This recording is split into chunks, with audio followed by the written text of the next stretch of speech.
I took him golf recently. I thought, I'd never play this game. Old man's game, never do it. But my kids play, so I want to play with them. So I go out, and I do really well. I go out on this one day, and I out-power by my instructor. I'm feeling really proud. The next day, I'm not feeling so proud. I keep putting the ball in the water again. I'm so frustrated. Put down another one. Put down another one. I don't care. I don't care what my score is. Let's do it. And finally, I was getting frustrated. He's going things like, ain't it a bitch? This is golf. And I'm going, bull. I said, you're a terrible instructor. I said, because I should at least be consistent at whatever shitty level I can achieve. I said, I know I'm not Tiger Woods, but I should be able to be consistent, and you're just telling me it's difficult. Telling me it's difficult is not helping. Tell me what to do. He said, well, actually, you're only a little bit off. I said, could have fooled me. He said, no, you're about a millimeter or two off. I said, you're joking. He said, no, watch this. He said, I didn't teach you this yet. He said, when you approach the ball like this, he said, if you change the angle that you're attacking this just 1 or 2 millimeters, in the very beginning, do you see how that changes the arc? This one, instead of being on the green, by 1 millimeter, now you're in the water. 1 millimeter over here, you're in the sand. And he said, and also you're hitting the ground by 1 millimeter sometimes. You're not stroking it, just 1 millimeter.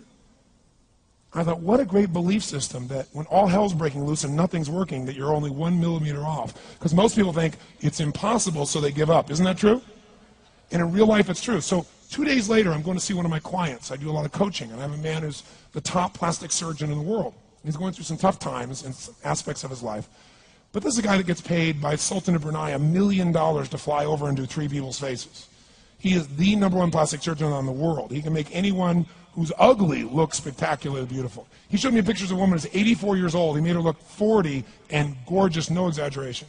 But you know what? I'm waiting for him in his office, and he's still in surgery. So he's got a new book he's creating to teach other surgeons around the world. And I'm going through, and it's got pictures of, the top 100 supposedly most beautiful women in the world's faces. And then men. I wasn't paying attention to that one. I just kept turning the pages, right? But I noticed something. He's got all these measurements. And he has mathematically calculated what it takes to make someone look gorgeous, man or woman. And it's a few millimeters. Interesting. For example, on a woman, the distance between the top part of your lip and your nose, this little distance, the measurement of that, if you're beautiful, gorgeous, is the same size as your eye. If it's 1 millimeter more, you have an average face. If it's 2 millimeters more, you are butt ugly. Okay. The difference between butt ugly and gorgeous is 2 millimeters. He's got about a dozen of these little 1 or 2 millimeter changes he makes, and it's a different person. It is unbelievable. So a very powerful belief to leave today with would be, nothing's working, I'm 1 millimeter away. What little thing got to change, and when I do, it changes everything. Because I'm heading this direction, I make this little shift. You take that out an hour from now, a day from now, a week from now, a month from now, you have a totally different destination from that direction. But the 1 millimeter change, I'll show you one of them right now. Check this out. Stay in the state of certainty. Some of you lost it. Intensify it, whatever it takes. Intensify. Make your move. Come on. Make your move. Say yes. Say yes. Say yes. Say yes. Now feel that in your body. Don't let go of it. Now watch. Here's the difference between being certain and being uncertain. Did you see that? Certain, uncertain. See if you can find that little spot between the two, where you drop just a little bit of your chest, and you feel it drop, and come back up, and drop it. How many can feel that difference between where you really feel it, now intensify it, and where you dropped it? Is it a tiny difference, yes or no? Yes or no? Now, could you condition yourself to feel great in this state? Yes or no? So what I want you to do is give yourself that opportunity. So the way we're going to do is very simple. We're going to go in a peak state. And then we're going to train ourselves. Because guess what? If you're in this state of certainty, and all hell's breaking loose in your life, people can't figure out, you go, move, I'll handle it. People go, he's so lucky, he's so confident. No. Here's what I've created for my life, and anyone I know has succeeded. I'm a 17-year-old kid from Azusa, California, with no real education other than self-education, with no background, with parents that did their best, all of them, with no money, but I did one thing. I loved people, and I had an enormous demand I made upon myself, and I sculpted my mind and my emotions to get me to do whatever it would take to achieve and to contribute. But to do that, I did it by using my body and changing my focus. I did it by putting myself in a peak physiology and using what I call incantations. Can you train yourself to believe something? Yes or no? Absolutely.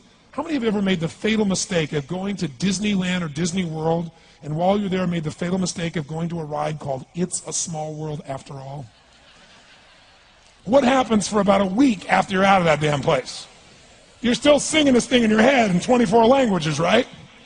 Well, let me tell you something. How many of you have things when you want to go achieve them and this part of your voice goes, oh, it's not going to happen, or forget it? How many got a voice that sometimes interrupts that good pattern? Say I. And what you want to do is train a new one. So starting when I was 17, I started doing incantations, not affirmations. Affirmation, you go, I'm happy, I'm happy, I'm happy, I'm happy, I'm happy. What's the problem? You haven't changed your what? Your what? Physiology. If you don't change your physiology, you won't get anything.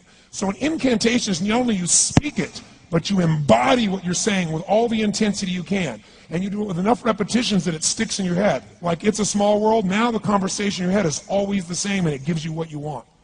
So you use your body and your voice. So 17 years ago, I started doing things. I was working for Jim Rome, this speaker, and I was 17 years old. I had long hair, minestrone soup, acne on my face. And I was trying to call on Bear Stearns type of people and convince them why they should go to this man's seminar and be more successful. I was driving a 1968 Volkswagen that I had earned at $40 a week as a janitor. The only way I did it was park far from the building and then go in, and I love people and I believe, but I put myself in state, and I was able to influence people that were far more successful than I was at the time. I would do something that I still do backstage and have done for 23 years because I don't hope I'm going to be in a good state, I demand it. So I do an incantation using my whole body. I'd say, I now command my subconscious mind to direct me in helping as many people as possible alive today to better their lives by giving me the strength, the emotion, the persuasion, the humor, the brevity, whatever it takes to show these people and get these people to change their lives now. And I would do that literally driving in my Volkswagen to a meeting in LA on the freeway for 40 minutes. People are looking at me, I'm screaming at the top of my lungs. They're going, I know he's a serial killer, I know he is. But by the time I entered that room, when two people meet, if there's rapport, the person who's most certain will always influence the other person. And I was totally certain, and they were trying to get revved up to certainty. Do you agree with this? Yes or no? I do another one because I was poor. I changed my mindset. I kept doing things, but I never got beyond it. I'd say God's wealth is circulating in my life. His wealth flows to me in avalanches of abundance. All my needs, desires, and goals are met instantaneously by infinite intelligence, for I'm one with God and God is everything. And I would imagine the abundance of my life, and I would feel so grateful. And a year later, I went from making $38,000 a year to making $1 million a year in 1 year. Because successful people do what failures won't. You follow me on this? You know?